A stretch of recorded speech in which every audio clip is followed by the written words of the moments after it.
I'm really excited to talk to all of you about student success and the role that space can play in that. Since we're in Las Vegas, I feel like I should ask, what's the two-word phrase that a dealer or someone at a casino might say before the cards are dealt or the roulette wheel is spun or the dice are thrown?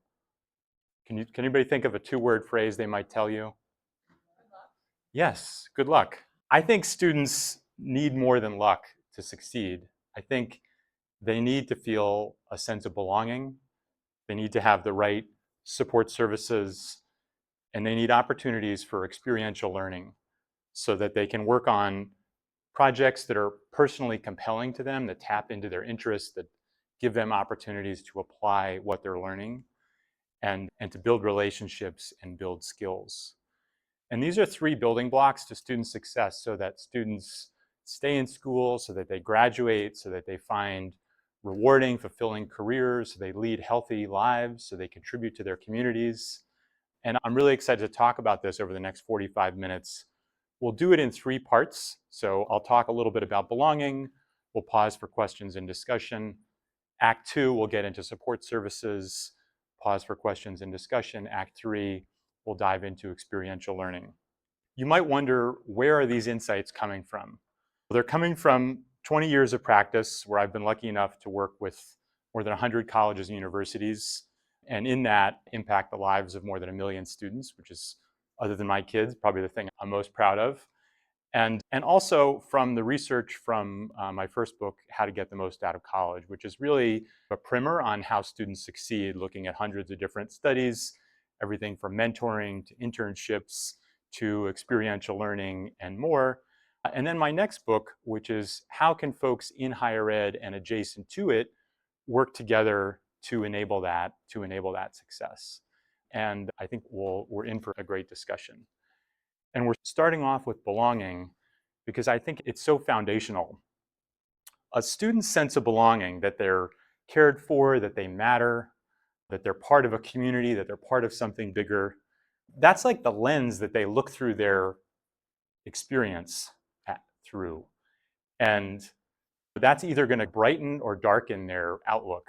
Either they're going to feel like they're in a place that's for them, that's made for them, where they belong, where they can grow, where they can thrive, where they're part of something, or they're going to be sent these messages about imposter syndrome, or this isn't for them, or this is for someone else, this isn't their space, this is someone else's space, they're just a guest there. And so I think belonging is really critical, and the research tells us so. There's some really interesting research around belonging, a growing field of belonging. And I think Dr. Terrell Strayhorn he literally wrote the book. It's called College Student Sense of Belonging. I highly recommend it. And I also recommend digging into these different data sources. And one that I really like, I don't like the results, but I like the utility of the data, is the National College Health Assessment asks students, do they feel like they belong? And only 2/3 of students say that they do. And the interesting thing is, then if you look at the National Survey of Student Engagement, students who feel like they belong, that they're part of something, that they're part of a community, that they're cared for, that they matter, that they have a say, they're 41% more likely to continue from their first to second year. And how can we close that gap? How can we get that other third of students? It's things like mentoring, which we know from Gallup's research makes you almost twice as likely to think your education was worth the cost. It's things like living learning communities, where you're organizing a residence hall around an idea or an identity. It could be Latinx, could be entrepreneurship. It's things like affinity group spaces, right? A Latinx center, an LGBTQ plus center, a student veteran center. And the unfortunate thing is, in our research, we do a student experience snapshot every year. Only 44% of students are happy with those, are satisfied with those spaces. I suppose, looking on the bright side, our other research project with SCUP, where we ask people how they plan to change their space, almost half of institutions plan to upgrade or expand or otherwise improve these kind of affinity group spaces where students find their niche. And I want to share one project I was lucky enough to work on with this guy right here, Ralph, among many others, that really touches on belonging, I think, in an interesting way. And this is Carnegie Mellon's Tepper School of Business. And I think when you're dealing with belonging, you're understanding that it happens at different scales, different identities, right? There's belonging to a university, there's belonging to a school. Tepper has niches within it, right? Where you're an undergrad student, you're a BBA student, you're an MBA student, you're a specialized master's student. So the question is, where do you find your niche? When are you a Carnegie Mellon student? When are you a Tepper student? When are you a financial analytics or a management science student?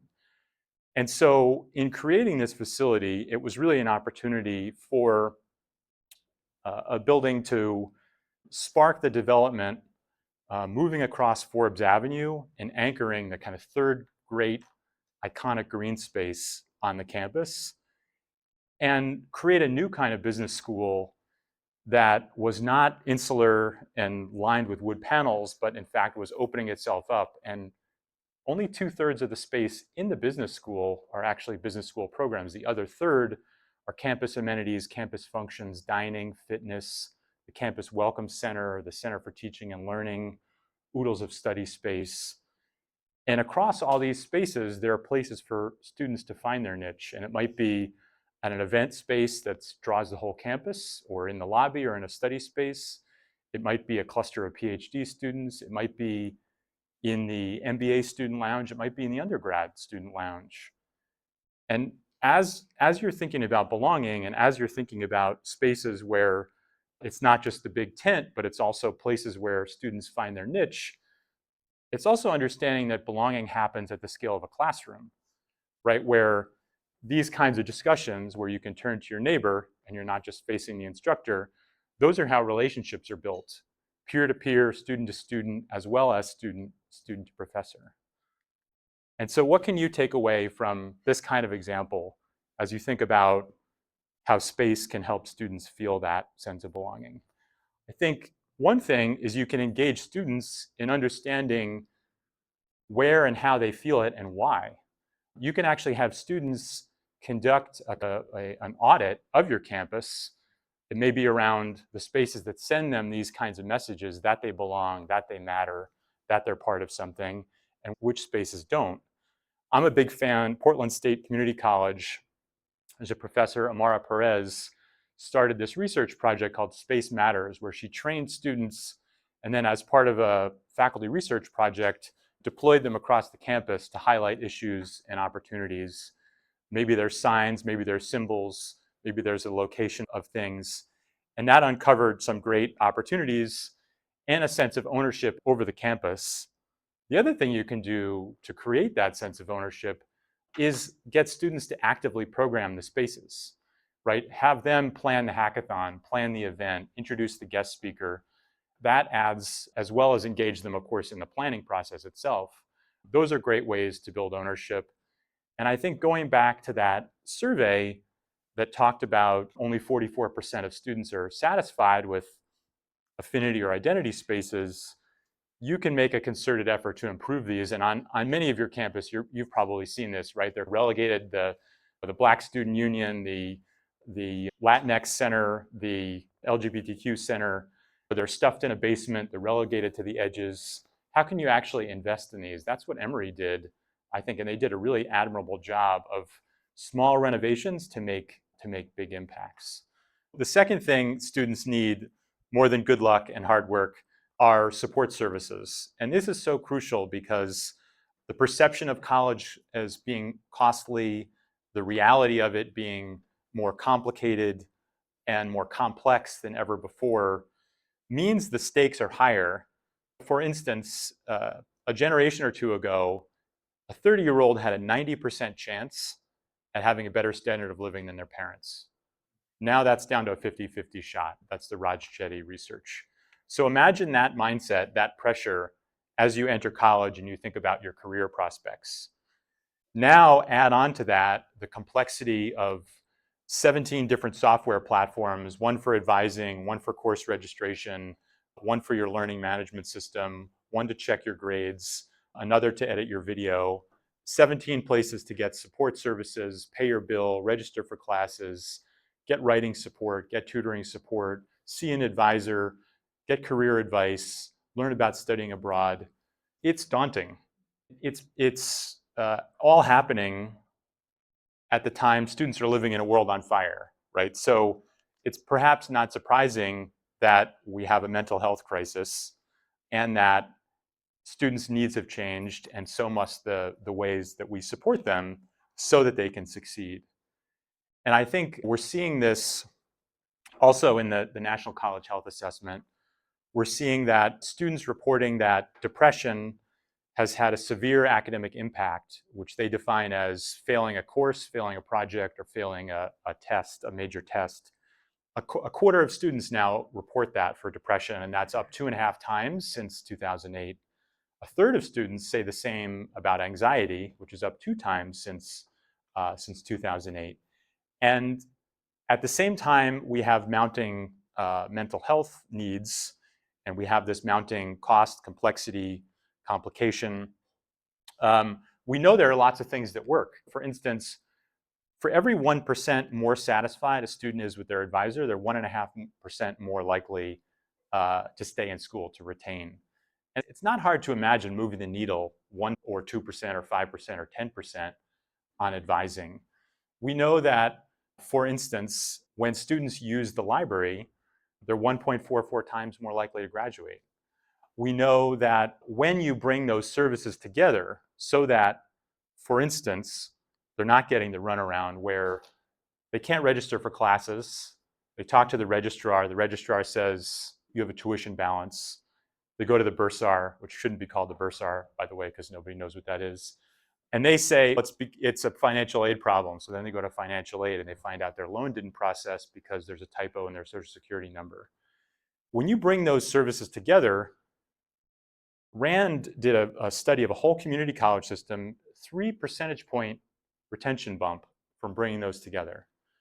So these well-intentioned services, bringing them together can make a huge impact. And I think higher ed grows through accretion, right? So a new need is identified. We have to support student veterans, let's say, or we have to support first-gen students, or we have to support transfer students. Each of those becomes a center. So if you're a first-gen veteran transfer student, where do you go? Like, really, where do you go? Where do you go? 3 great ideas, 3 great support services. What can you bring together?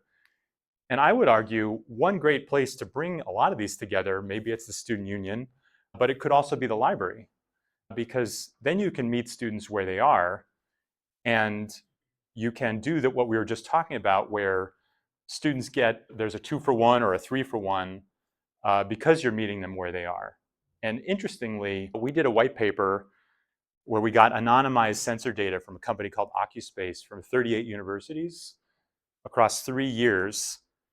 Libraries that had student success functions like writing help, tutoring, math labs, they're used 25% more than libraries that aren't. So the services are driving traffic.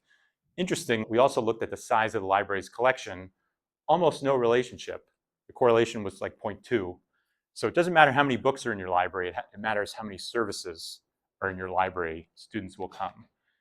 And so I want to talk about a second example where we brought together these different services in a library, because that was a chance to meet students where they are.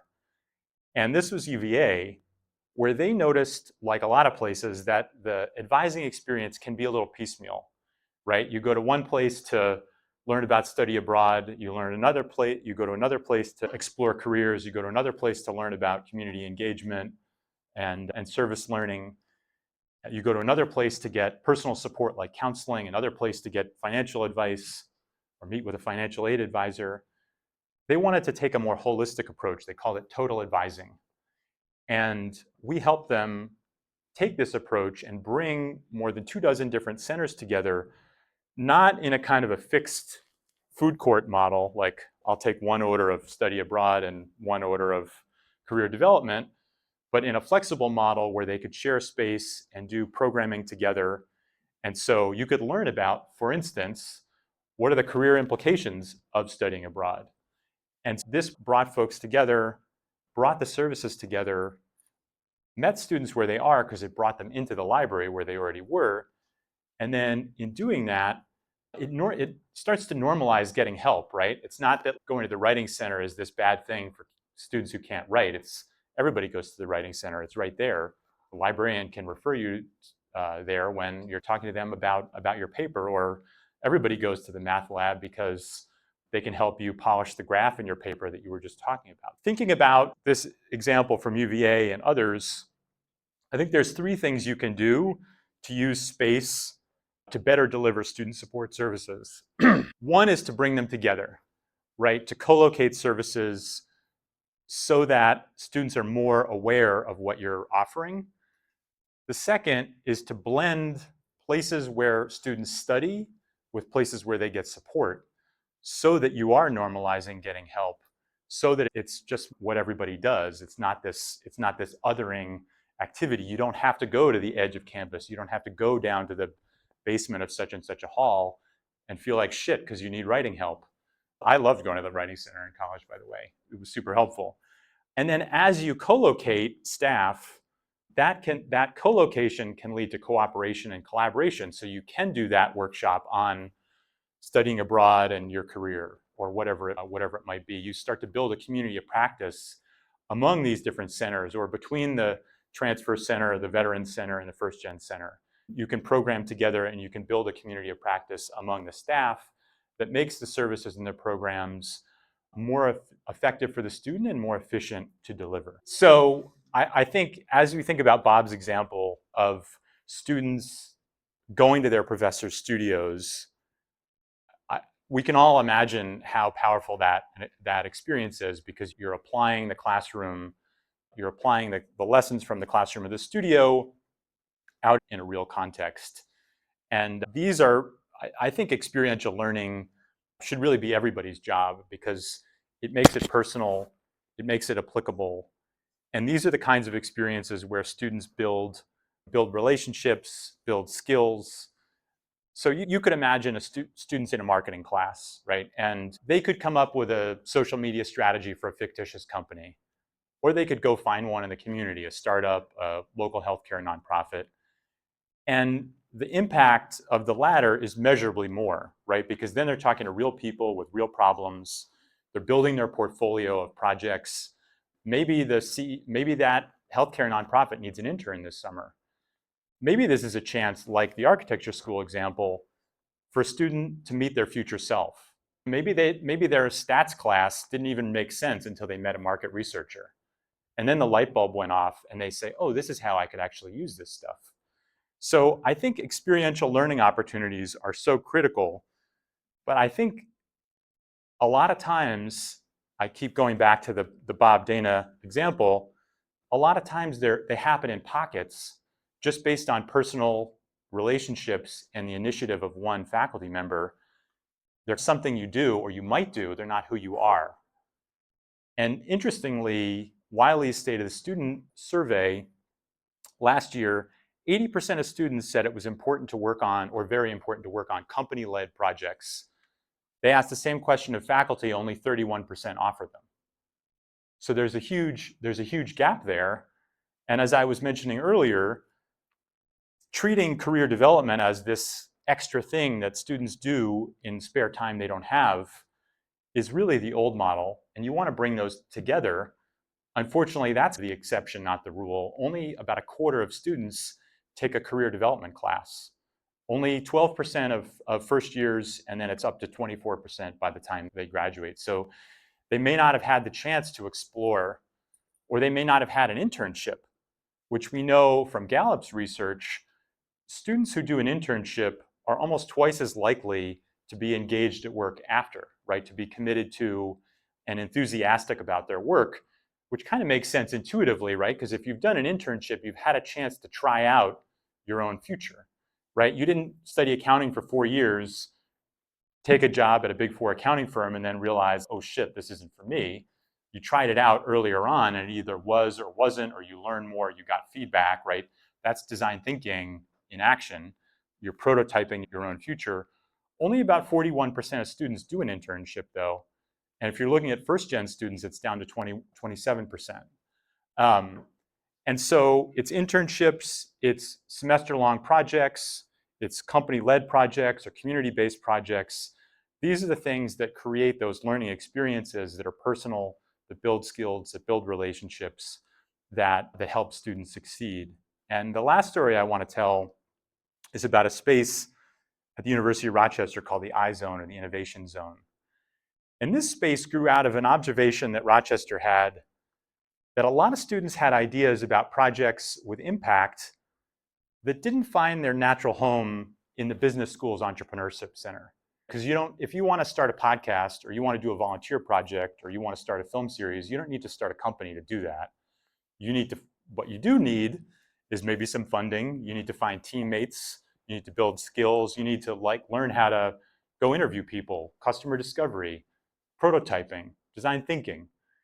And so iZone became this kind of pre-incubator of an innovation lab, but a pre-incubator for students to work on projects with social, cultural, community impact, and to attend a training session to learn customer discovery, or to learn design thinking, to learn prototyping, to learn storytelling, and a place for events where students could come together, they could get inspired, maybe they go to a hackathon, maybe they present their project, they talk about their podcast, and that inspires the next generation of projects. And Space made all that happen by providing the space for the training, by providing the space for the events, by providing places to showcase the work, by providing a space for student fellows, who are the ones that are leading the workshops and who are leading the training and mentoring the students, and more. And so what can you take away from iZone and projects like it?